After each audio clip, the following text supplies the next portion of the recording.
ये जो है ना असंख्य द्वीप समुद्र है। बस यहाँ पर जो है कई व्यंतरों को रहना है। अब जो रहने वाले जिस प्रकार के हैं उनकी बात अगर हम यहाँ पर कर रहे हैं तो हमें ये ख्याल आ जाएगा। हाँ जी, बहुत खुशी की बात है। देखिए, today the 1 January of the new year 2025, 2025 के नए बरस में आज 1 जनवरी के दिन बुधवार को हमारी दूसरी क्लास गणधरवाद की चल गई। 7वें गणधर मौर्य स्वामी का प्रश्न है और उनके विषय को महावीर भी स्पष्ट कर रहे हैं। यहाँ सर्वप्रथम देव गति और देव जाति और देवलोक, इन 3 शब्दों पर आप भी ध्यान रखना ताकि आपको भी ख्याल आ जाएगा। ये देवलोक है। सभी देवी देवता देवलोक में ही रहते हैं ऐसा नियम नहीं है।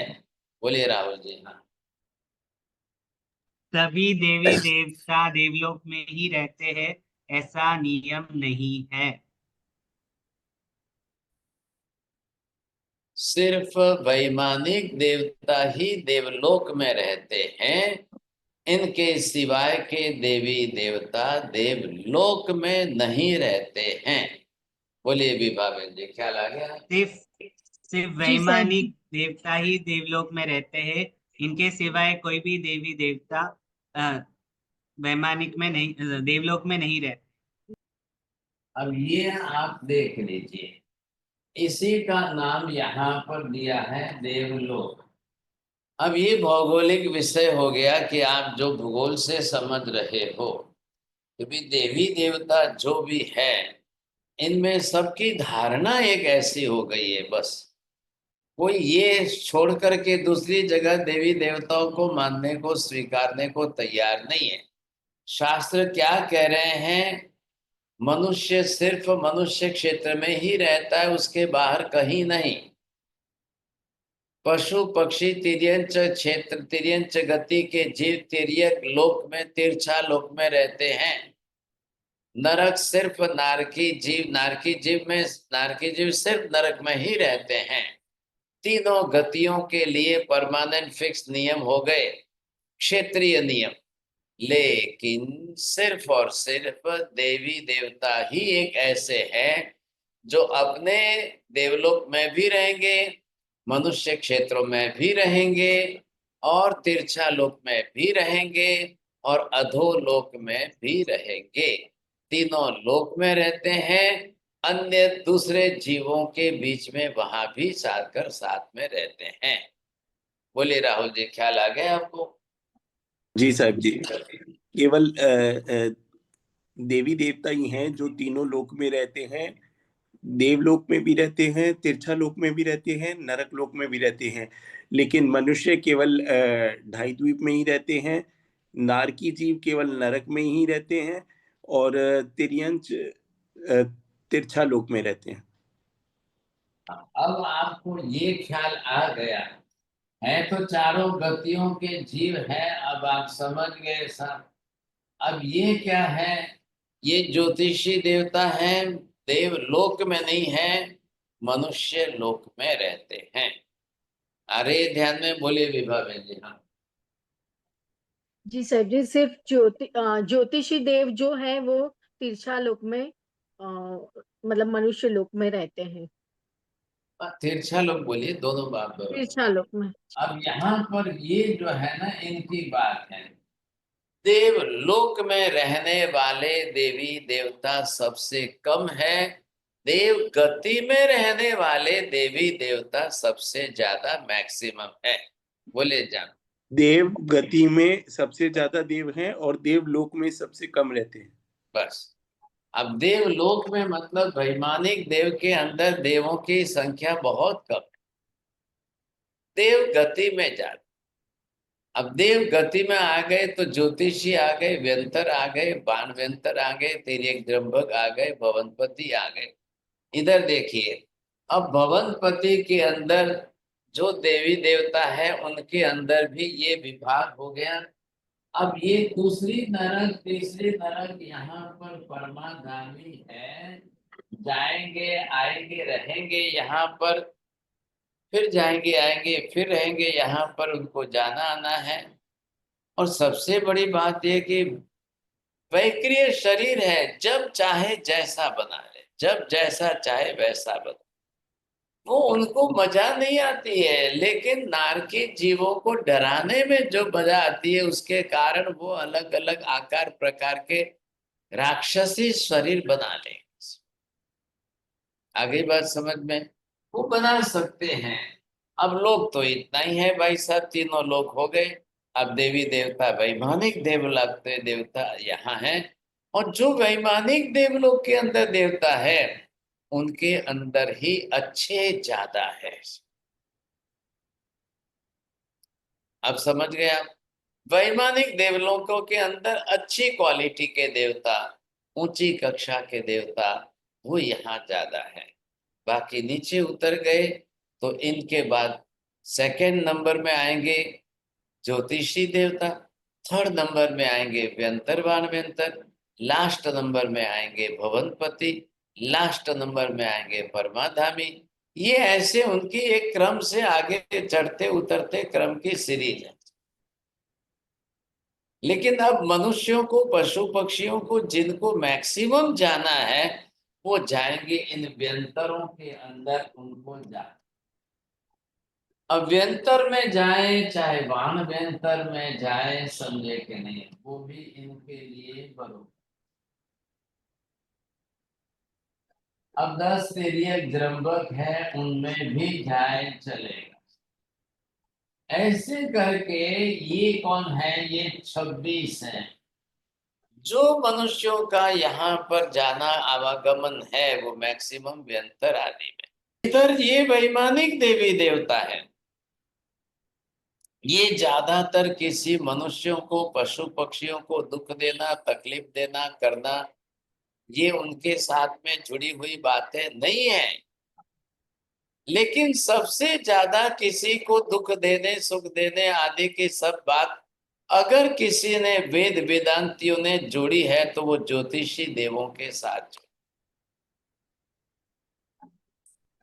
व्यंतरों के साथ भी नहीं जोड़ी है, वाहन व्यंतरों के साथ नहीं, तिर्यक द्रंबक के साथ नहीं, भवनपतियों के साथ नहीं, असुर कुमारों के साथ नहीं। बोले विपुल जी, क्या ख्याल में आ रहा है? हाँ महाराज साहब, जो बताया आपने वैदिक दर्शन वाले जो हैं, उन्होंने ज्योतिष जो देवी देवता हैं उनके साथ ये जोड़ा है कि ये सुख दुख ज्यादा देने वाले हैं। व्यंतरादियों और इनको भी नहीं जोड़ा है साथ में। हाँ, अब क्या मालूम क्यों ऐसा किया है, समझ में नहीं आता है। आप तो पहचानते हो, किसी को देना ये रिसर्च का विषय है। ख्याल है, इतने सब देवी देवता होते हुए भी अब वो सिर्फ और सिर्फ किसके साथ जोड़ रहे हैं? ज्योतिषी देवताओं के साथ। वो वैमानिक देवों के साथ नहीं जोड़ रहे हैं। कोई वैमानिक देवता आकर के किसी को दुखी करेंगे नहीं भाई, व्यंतर आके दुखी करेंगे नहीं। जैन धर्म ये कह रहा है, मनुष्यों का ज्यादा से ज्यादा कांटेक्ट, रिलेशन, संबंध, सुख दुख व्यंतरों के कारण है। व्यंतरों से जाना आना उनका ज्यादा संबंध है। ज्योतिषी जो है वो वैदिक ज्योतिषी, उन्होंने सारा संबंध जोड़ा है ज्योतिषी देवों के साथ। ज्योतिषी देवों में सूर्य, चंद्र, ग्रह, नक्षत्र, तारा, और इनमें भी ताराओं का भी उनको ज्यादा ज्ञान नहीं है। लेकिन सूर्य चंद्र ग्रहों के साथ तो जोड़ के, और ग्रहों को तो मनुष्य के सुख दुख के कारक बता दिए। Meena ben ji, are you understanding it properly? See that ग्रह, ऑल द प्लैनेट्स जो है, वो सारे वो मनुष्यों के सुख दुख में कारणीभूत बन गए। ध्यान से समझे, क्योंकि ज्योतिष भी it is also the department of the Ved, वो भी वैदिक ही है। ज्योतिष उनके साथ जोड़कर बात कर रहे हैं। Astrology is also the part of the Ved. वैदिक ब्राह्मणों ने ज्यादा से ज्यादा ज्योतिषी देवों के लिए मनुष्य के साथ सुख दुख की बातें जोड़ दी है। बोलिए विपुल जी, क्या पूछना है? मानस साहब, ऐसे जैन ज्योतिष है, उसमें ये सुख दुख का कारण नहीं बताएंगे इनको? चंद्र, शुक्र ग्रह, अब शनि कुछ वगैरह। कुछ कुछ लोग तो उसी को लेकर चल रहे हैं। मंगल के कारण बेटी की शादी नहीं हो रही है, ये हाँ। मांगलिक है, ये मंगल वाली है। अब ये तो जैनों ने भी बात पकड़ के रखी है सर। मैं क्या कहना चाहता हूं, कोशिश करिए समझने की। वेदों ने कर्मवाद नहीं माना है। जैसा कर्मवाद जैन धर्म मानते हैं, वैसा दुनिया का एक भी दर्शन, एक भी धर्म, एक भी डिफरेंट स्कूल ऑफ फिलोसॉफी नहीं मान रहे। अब वेद है तो वेद ईश्वरवादी हो गए, सारी सुख दुख की व्यवस्था ईश्वर आश्रित कर ली है। लेकिन ईश्वर के भी साथ में इन्होंने इन देवी देवताओं को, ज्योतिषी देवी ग्रहों आदि को जोड़ दिया है। और ग्रहों के अंदर आपका बुध अच्छा है तो ये सुख है, आपका गुरु अच्छा है तो ये सुख है, आपका राहु ऐसा है तो ये दुख आएगा, आपका शनि ऐसा है तो शनि आपको ये दुख देगा, शनि इतनी तकलीफ देगा, शनि ऐसी तकलीफ देगा। तो भाई ईश्वर है कि ये ज्योतिषी देवता है? किसका काम है ये? ईश्वर सुख दुख का करता है कि ज्योतिषी देवता सुख दुख के कर्ता बने हुए हैं? आखिर है क्या सच्चाई इसमें? जैन धर्म ने तो कर्मवाद स्वीकारा है, तो ईश्वरवाद भी नहीं स्वीकारा है, देववाद भी नहीं स्वीकारा है। किसमें? जीवों के सुख दुख में। संसार के अंदर अनंत अनंत जीवात्माएं हैं। आपके अपने सुख दुख का कारण आपका कर्म है। आपने अशुभ कर्म बांधे, अशुभ कर्म उदय में आएगा, आपको दुख भुगतना पड़ेगा। कहाँ कौन आएगा भाई? पर से महामंगल आएगा कि शनि आएगा कि राहु आएगा? But what can be say, because in India there is the mixed culture from the so many centuries used. And in this type of the mixed culture, mix culture के अंदर हिंदुइज्म की कल्चर जैनिज्म में आई, Jainism के culture के अंदर mix हो गई बातें उनकी, और ये बहुत इजी लग रही है। सूर्य चंद्र ग्रह नक्षत्र सारे आकाश में रोज दिखाई दे रहे, वो सब सामने है। मनुष्य, जैनों ने भी बात मान ली। Those who are not knowing the ABC of the karma philosophy, they are also ready to believe that what type of the heavenly systems. बस ये बात इन्होंने स्वीकार। अब आप करो तो क्या करो, बताइए आप। ऐसी परिस्थिति के अंदर क्या करना है? ऐसी परिस्थिति में करेंगे तो क्या? ये सारी समस्या बहुत भारी हो गई, बहुत भारी। जैन धर्म ने क्या कहा है? कोई देवी देवता हमारे सुख दुख के कारक नहीं है। व्यंतर है, व्यंतरों का रिलेशन मनुष्यों के साथ ज्यादा है। व्यंतर यहां भी रहते हैं, इधर असंख्य द्वीप समुद्रों में भी रहते हैं, मनुष्य क्षेत्र में भी रहते हैं, उनको कोई तकलीफ नहीं है। बल्कि साहिब साहिब जी, प्रश्न है कि ऐसे एकांत कर्म से ही सारे सुख दुख होते हैं या फिर दूसरे अन्य समस्या भी होती है? जैसे भाई साहब, अब दूसरे आप ही बता दो, चलो बोलो बोलो, चलो अच्छी बात है। ये नया संशोधन आपकी तरफ से पब्लिश हो जाए तो बहुत अच्छी बात। नहीं साहिब जी, जैसे बोलते हैं ना, पितृ परेशान करते हैं, ये दोष है, वो है। पितर पितर कौन है? वो भी तो देवी बने, फिर वो अन्य कौन है? तो इसमें मूल कारण क्या कर्म ही है या फिर कर्म ही अन्य है भी? ना। आपने बेटे ने बाप का कभी माना ही नहीं, तो फिर बाप उसकी अक्ल ठिकाने तो लाएगा कि नहीं? अब तो आऊं मैं जब जिंदा था तब तो माना नहीं मेरी बात। अब वो पितर जो है मर के देव बन गए, व्यंतर जाति के देव बने हैं। ख्याल है अब वो आएंगे, आएंगे और फिर आप बेटे की अक्ल ठिकाने लाएंगे। तो फिर आप क्या करोगे? नहीं नहीं, अब पितर के लिए मैं भाद्रपद मक्ष के अंदर जो है कौवे को जो है रोटी खिला दो तो मेरे पितर शांत हो जाएंगे, समझ जाए, तुम्हारा भला होवे। यहाँ जिंदा थे तब तो रोटी नहीं खिलाई और अब कौवे को रोटी खिलाओगे? क्या पितर को तुमने मूर्ख समझ रखा है?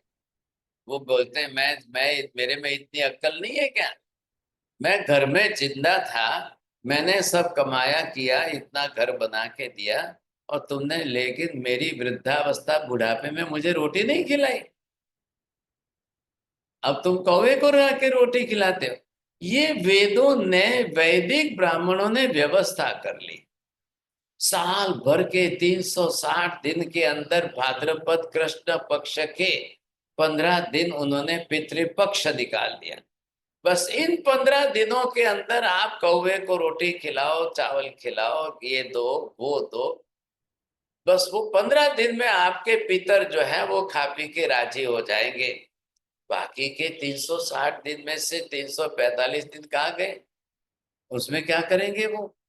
नहीं नहीं, अब भूल जाओ, बस बस बस बस बस वो वापिस अगले साल भाद्रपद में ही देना है आप, बस अगले साल फिर देंगे। क्यों भाई साहब? अब जैन धर्म कहता है देवी देवता वैक्रिय शरीरधारी है, वो औदारिक वाले शरीर नहीं है। उनके औदारिक नहीं होने से उनको रोटी सब्जी दाल चावल से कोई फर्क नहीं, कोई मतलब नहीं, कुछ नहीं है। उनको रोटी सब्जी काम की नहीं है, और वो खाली 360 दिन में 15 ही दिन आएंगे, बाकी के दिन नहीं आएंगे। अब बोलते हैं पितर पितर दे, पितर आकर के दुख देते हैं। क्यों नहीं देंगे भाई साहब? क्यों नहीं देंगे?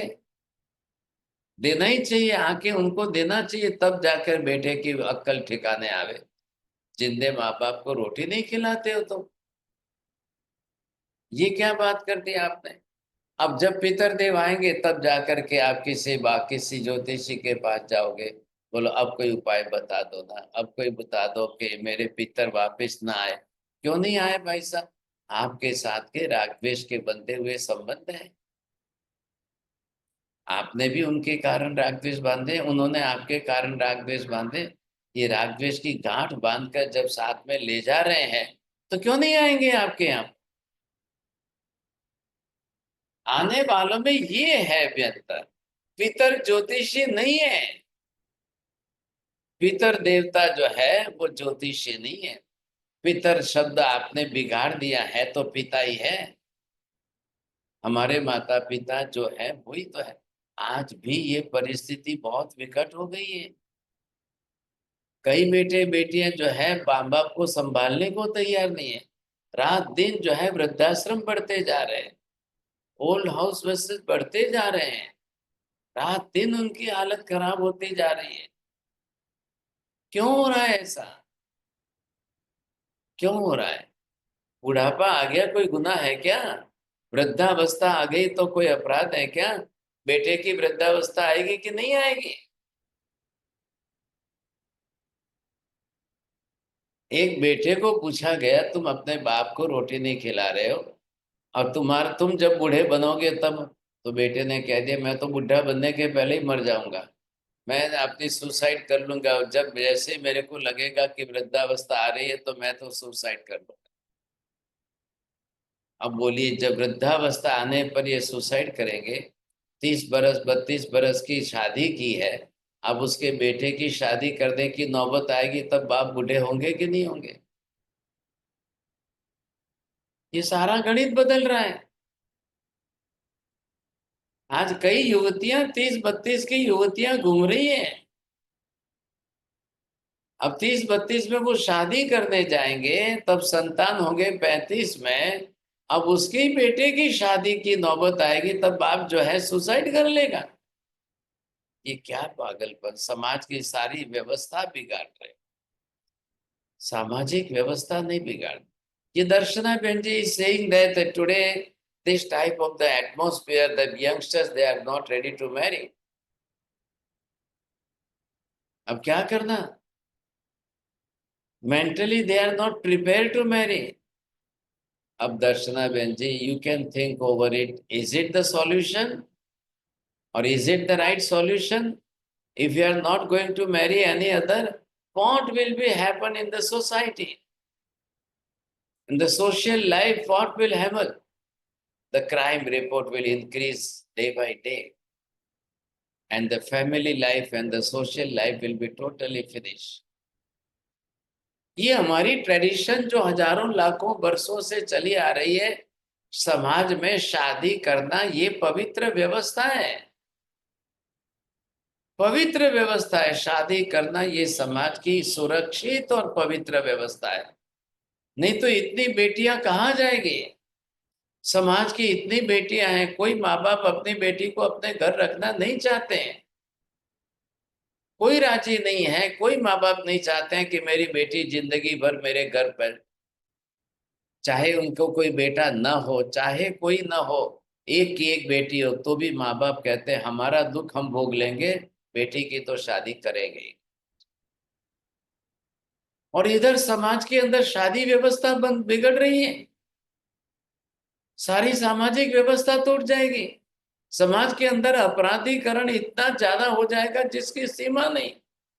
शादी न करने से कोई विषय वासना उनकी खत्म हो जाती है क्या? वेद मोहनीय कर्म सत्ता में पड़ा है, उसका क्या होने वाला है?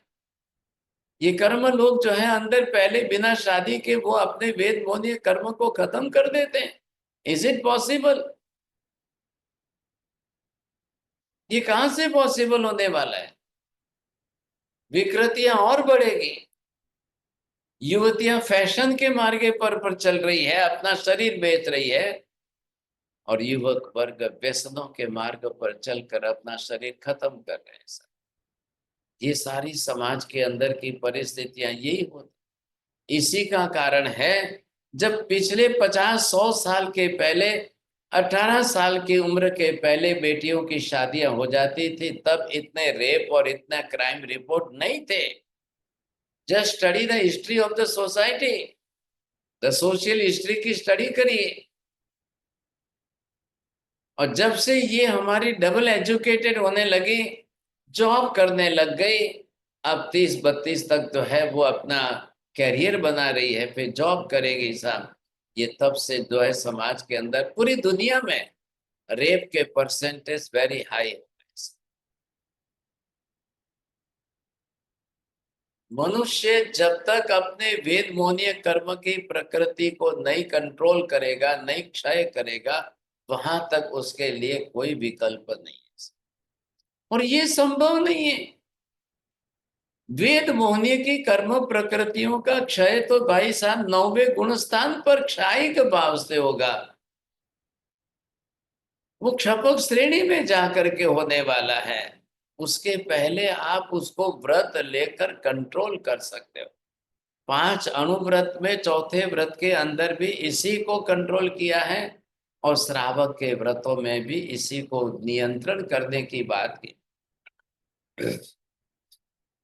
और छठे गुण स्थान पर आप साधु बन करके उसका कंप्लीट कंट्रोल करेंगे। ये फर्क है, आप इस पर ध्यान दीजिए थोड़ा सा। समाज की व्यवस्था बिगाड़ने से कोई फायदा नहीं, और वेस्टर्न कल्चर को देख करके ईस्टर्न वाले अगर वेस्टर्न को फॉलो करने लग जाए तो अनर्थ हो जाएगा। जो अनर्थ वेस्टर्न में हो रहा है वही अनर्थ कल यहाँ हो जाएगा, क्योंकि अब ग्लोबलाइजेशन हो गया है, दुनिया बहुत छोटी हो गई, मुट्ठी में आ गई, इसका परिणाम। तो यहाँ बात किसकी आ रही है? मौर्य पुत्र जी कह रहे हैं देवता नहीं है, ये मेरा डिसीजन है, लेकिन उसको कारण क्या है? देवता आते जाते नहीं है, देवता दिखाई नहीं देते हैं, ये कारण बताया। तो महावीर पूछ रहे हैं भाई चलो डिसीजन आपका जो बनाया उसके कारण जो चेंजेस हो जाए, आपको देवी देवता दिखाई देने लग जाए तो मान लेंगे? बोले हाँ। आपको देवताओं का आना जाना अगर ख्याल में आ गया, जानने में आ जाएगा तो मान लेंगे? जी हाँ मान लेंगे सर। चलो अच्छी बात है, फिर तो क्या है। तो फिर उसको वहां लास्ट में डिसीजन बदलने के बजाय पहले उनको देवताओं का आवागमन बता दो, पहले देवताओं के आने जाने का कारण बता। अब आ गई बात समझ में? चलो इधर देख लो आप डायग्राम में, आने जाने वाले, अब मनुष्य तो मनुष्य क्षेत्र में इतने में ही रहता है। तो यहाँ पर आपको क्या देखना है, ये जो स्थिति मनुष्य क्षेत्र इतना ही है। अब मनुष्य के पास आने, क्षेत्र को देखने के लिए तो आने की जरूरत नहीं है, मात्र मनुष्य क्षेत्र के अंदर आने जाने का तो आप कोई प्रयोजन नहीं होता है। लेकिन कौन आएगा, कहां से आएगा, कितनी पॉसिबिलिटी किसकी है, चांसेस किसके हैं और रीजन क्या है। एक बात तो आप भी समझ गए, बिना कारण के तो कोई कार्य होगा नहीं, बिना प्रयोजन के कुछ नहीं होगा। मुझे हंसना है तो कारण चाहिए, मुझे रोना है तो कारण चाहिए। हंसने के लिए भी कारण होना चाहिए, रोने के लिए भी कारण होना चाहिए। तो देवताओं के आने जाने के लिए कारण होना चाहिए। अब कौन देवता कैसे हैं, कोई महात्मा यहाँ बड़ी साधना कर रहे हैं, बड़ी तपस्या कर रहे हैं, तो कोई देवता आने के लिए तैयार है। अब कौन आएंगे, महात्मा की साधना, महात्मा की इतनी बड़ी तपस्या साधना हो तो वहां देखने के लिए कौन आएंगे, मिलने के लिए, जानने के लिए, उनको वंदना करने के लिए, उनके दर्शन करने के लिए, उनके आशीर्वाद लेने के लिए कौन आएंगे। बोलिए विपुल जी, देवी देवता भी आशीर्वाद लेना चाहते हैं कि लोग देवी देवताओं के आशीर्वाद लेना चाहते हैं? महाराज साहब अभी तो वर्तमान में तो लोग देवी देवता का आशीर्वाद लेने के पीछे लगे अरे हुए हैं। भाई साहब, यही तो गलती हो रही है। देवी देवताओं के पास क्या है कि वो आशीर्वाद देंगे? कुछ नहीं है महाराज साहब। फिर उनको आशीर्वाद देने का अधिकार कहाँ है? वो किस बात का आशीर्वाद देंगे? देवी देवता दे सकते हैं या नहीं, ये मनुष्यों नहीं दे को सकते। मालूम मालूम नहीं है। मनुष्यों ने अपने मोह, अपने राग, अपने मिथ्या के कारण देवी देवताओं का आशीर्वाद लेने के पीछे पागल हो। महाराज साहब ऐसा कहते अरे हैं कि साहब, देवी देवता भी मनुष्य बनने की इच्छा रखते हैं कि भाई हम देवी देवता बन गए, लेकिन तो मनुष्य जो योनि है वो ही सबसे सर्वश्रेष्ठ बताई। इसका कारण ये है कि 90% देवी देवता तिर्यंच गति में जाते हैं। अब देवताओं के लिए आवागमन, आना या जाना दोनों तरफ सिर्फ मनुष्य और तिर्यन दो ही गति है। नरक में तो जाते नहीं है और वापिस मर के देव बनते नहीं है। दोनों तरफ के दरवाजे तो बंद ही है।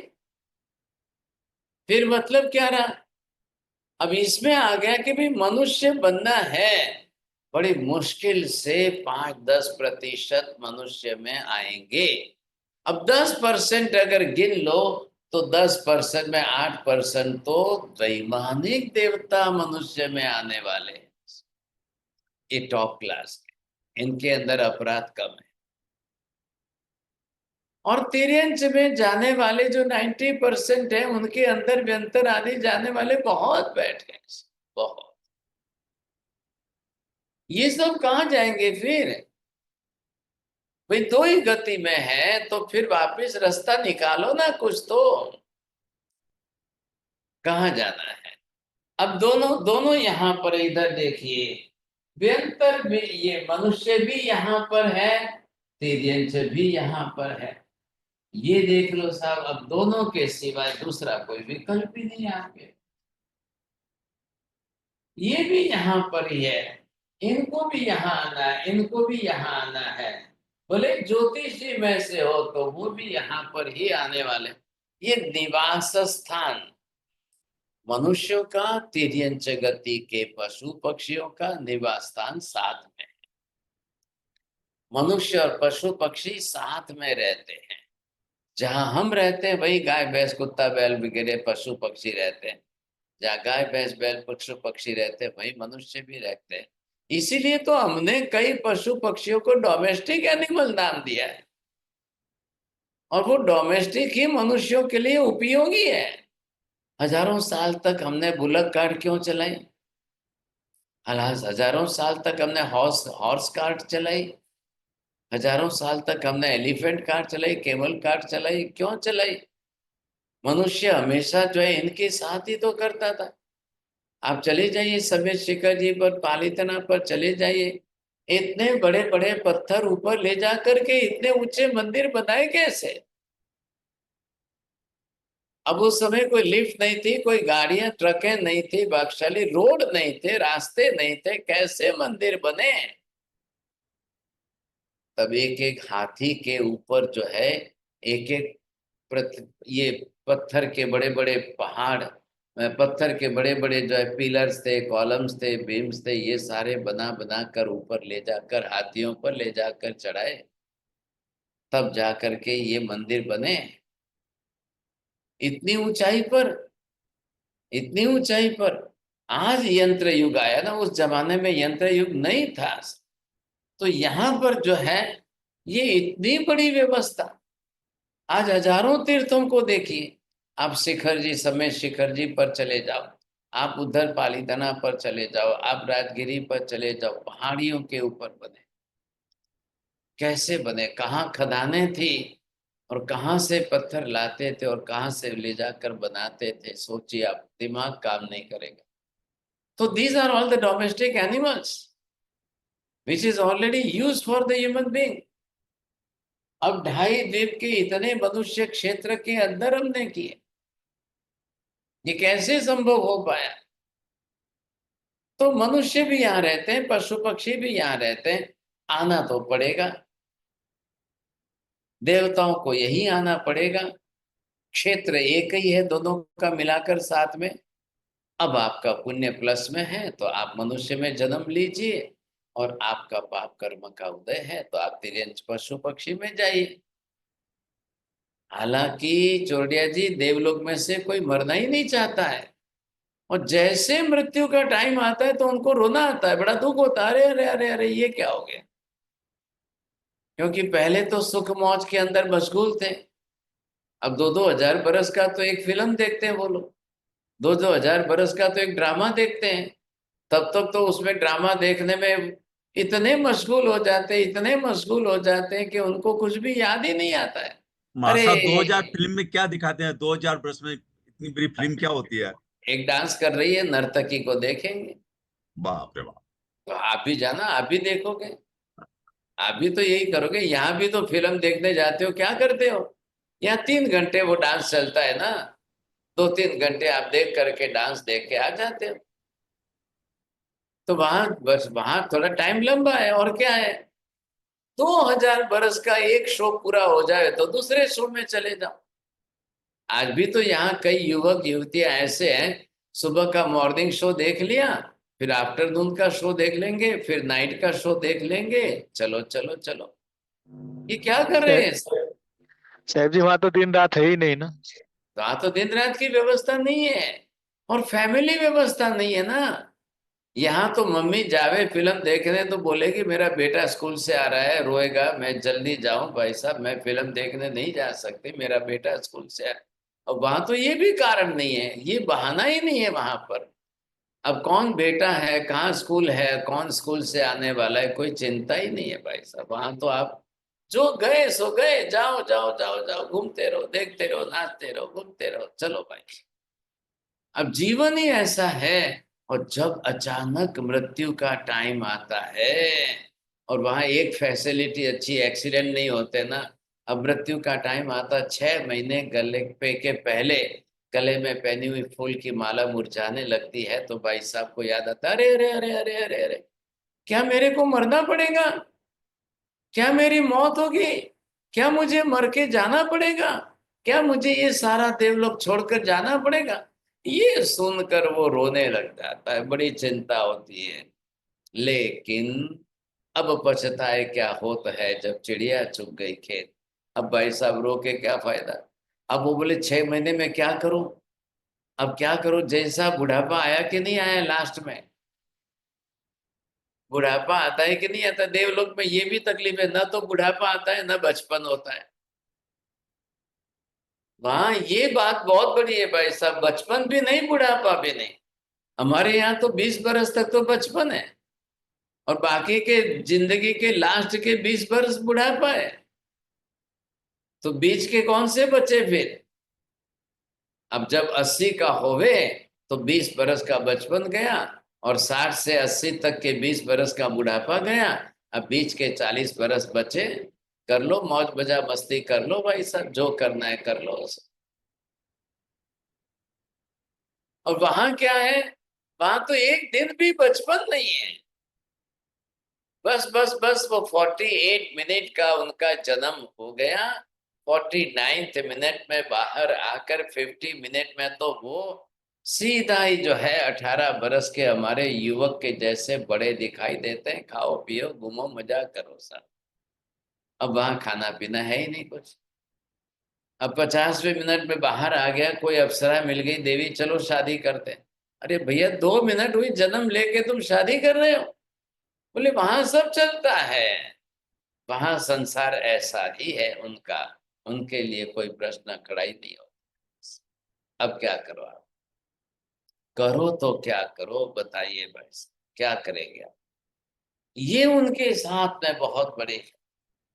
अब कौन आएगा जाएगा? कौन आएगा जाएगा? मौर्य पुत्र स्वामी कह रहे भाई दिखाई नहीं दे रहे, दिखाई नहीं दे रहे। एक तरफ ये कह रहे हैं देवी देवताओं का आवागमन रोज का है। कैसे रोज का है? तो कैसे हैं? रोज देवता भी बहुत मरते हैं, मनुष्य में आते हैं। रोज मनुष्य और तिर्यंच में रोज बहुत मरते हैं, वो भी देवगति में जाते हैं। हमने ये शब्द तो प्रयोग किया है, सभी मरने वाले देवलोक में नहीं जाते।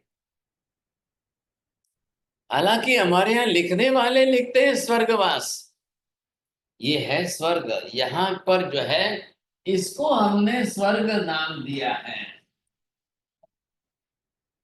अब स्वर्गवास का मतलब तो ये हो जाए कोई यहां से निकल करके यहाँ रहने आ गया, अब उसको कहते हैं स्वर्गवास। हाँ जी, आप यहाँ रहने आ गए हो, बसिए यहाँ, बस यहाँ बस्ती है, आप बसिए। अब सभी स्वर्गवास ही लिखते हैं, व्यंतरवास कोई लिखता नहीं है, असुरवास कोई लिखता नहीं है, ज्योतिषी वास कोई लिखता नहीं है, वानव्यंतरवास कोई लिखता नहीं है। अब ये टॉप कक्षा के अच्छे ऊंचे देवलोक है, इसलिए सब लिखने में यही राजी है। आप लिखिए, आप राजी हो जाइए लिख करके, लेकिन 100 में से 90% देव गति में जाने वाले देवलोक में नहीं जाते हैं। मनीषा बहन जी बोलिए। 90% देवगति में जाने वाले देवलोक में नहीं जाते हैं। क्या बोल रहे हैं आप? विभा बहन जी बोलिए तो। मिच्छामि दुक्कडम। 90% जीव देवगति में जाने वाले वैमानिक देवलोक में नहीं जाते हैं। तो फिर कितने बचे हैं? 10% ही जाएंगे वैमानिक में। आप 100% की हम गिनती कर लेते हैं, ख्याल है कि नहीं?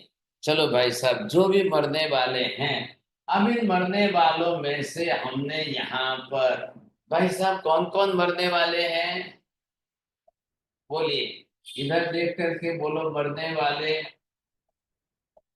ये 2 विभाग कर दो, ये है तिर्यंच गति के जीव।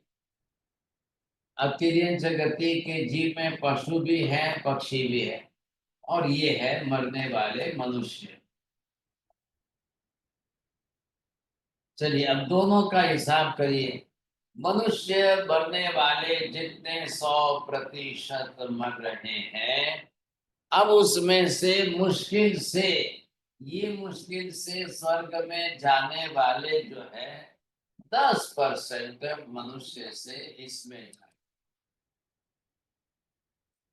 10% वैमानिक देवलोक में जा रहे हैं। अब बचे कितने? 90%। बोलिए अब 90% का हिसाब कहाँ करें हम? बोलिए जैन साहब, आप बोलो मैं लिखता जाऊं। महाराज साहब 60% वेंतर और 30% पशु पक्षी।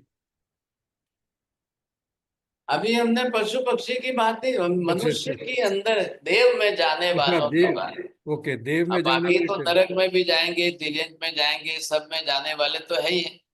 मनुष्य वैद से देव में जाने वाले जो हैं, 90% से इसमें वन अब वेंतर में। 10% इधर गए, 10% समझे कि नहीं।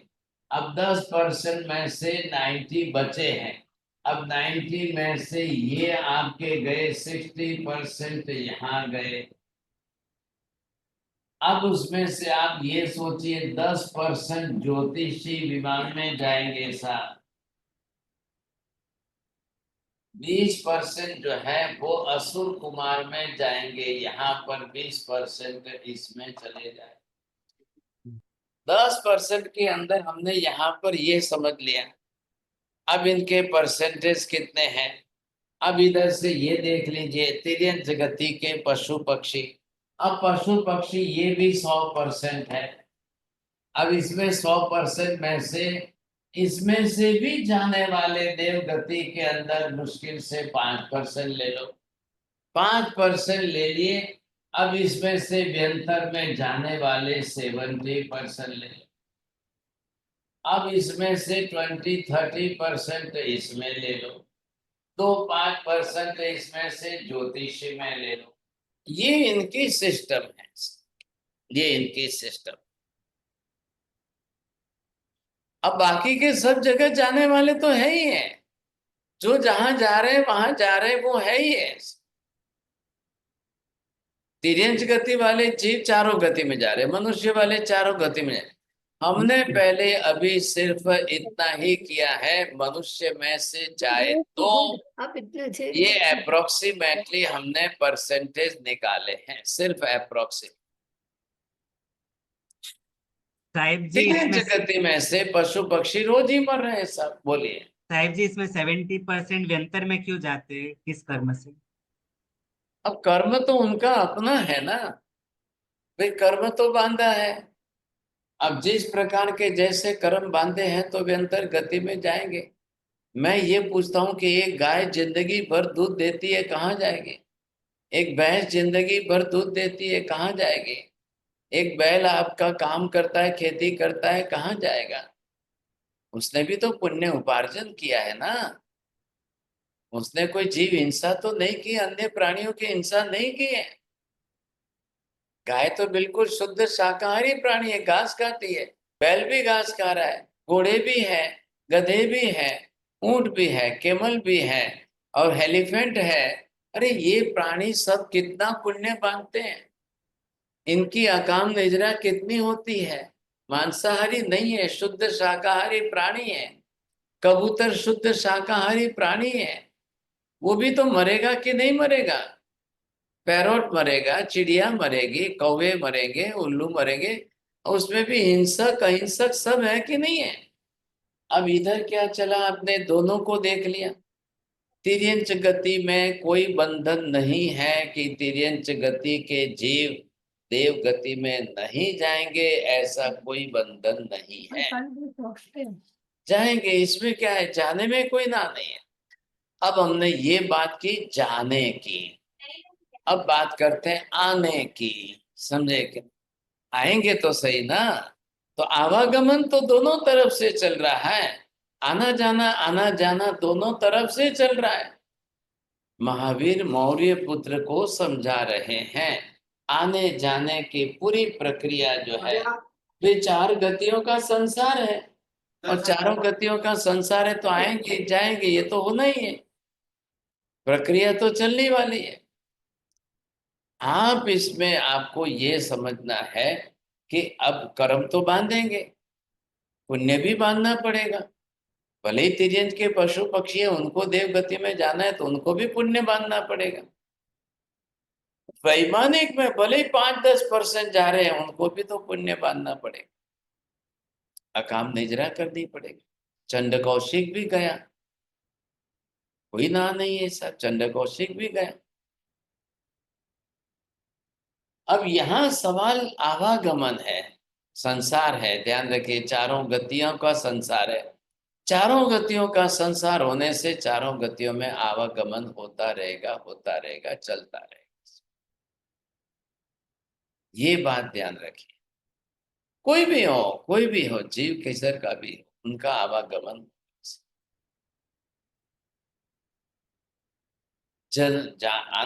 आना जाना जो जिस प्रकार से चलेंगे, तो गमनागमन जो है ये नियमित रूप से चलेगा सर। हाँ जी, बोलिए सर। जी मार्सा भाभी, आपने चंडकोशी का नाम दिया मार्सा, तो मार्सा चंडकोशी ने सकाम निजरा की ना अकाम निजरा की महाराज? अरे वो संगनी पंचेंद्रिय प्राणी था। हाँ हाँ हाँ महावीर ने बुद्ध का उपदेश दिया, पूर्व जन्म का जाति स्मरण ज्ञान हो गया। हाँ हाँ। ख्याल है? ऐसे ही जो है कईयों को करना है, करेंगे, इसमें कोई दो राय नहीं। बहुत ठीक है कर ठीक है। नमो हरियंताणम, नमो सिद्धाणम, नमो हरियाणम, नमो बच्छायाणम, नमो लोहे सब्ब सावणम, एसो पंच नमोकारो सब्ब पाप प्रणाशम, मंगलाणम च सब्बे सिंबड़मं हवै मंगलम। मंगलम भगवान वीरो मंगलम गौतम प्रभु, मंगलम स्थूलिभद्राद्य जैन धर्मोस्तु मंगलम। चत्तारि मंगलम अरिहंता मंगलम, सिद्धा मंगलम साहु मंगलम, केवले पन्नतो धम्मो मंगलम। चत्तारि लोकोत्तम अरिहंता लोकोत्तम, सिद्धा लोकोत्तम साहु लोकोत्तम, केवले पन्नतो धम्मो लोकोत्तम। चत्तारि शरणं पवज्जामि, अरिहन्ते शरणं पवज्जामि, सिद्धे शरणं पवज्जामि, साहु शरणं पवज्जामि, केवले पन्नतं धम्मं शरणं पवज्जामि। सर्वमङ्गलमाङ्गल्यं सर्वकल्याणकारणं, प्रधानं सर्वधर्माणां, जैनं जयति शाश्वतम्। विकाल वंदन साहेब।